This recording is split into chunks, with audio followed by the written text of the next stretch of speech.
How to add money to Venmo from debit card. Hey everybody, welcome back to our channel. In this video I'm going to guide you on how you can add money to Venmo from debit card, so make sure to watch the video till the end. If you want to add money to Venmo from debit card, open up the Venmo application and make sure to log into your account.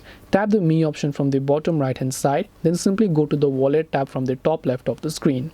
Once you go to Wallet, on the next tab just tap on the Manage option as you can find, and once you tap on Manage, on the next tab just tap on Add Money into your Venmo balance. And once you tap on Add Money, you can select that, just select the amount you want to add, then you can tap on Next. All you have to do is just select this option, select your credit card or debit card or your bank account details, then you'll be able to add money to Venmo from debit card.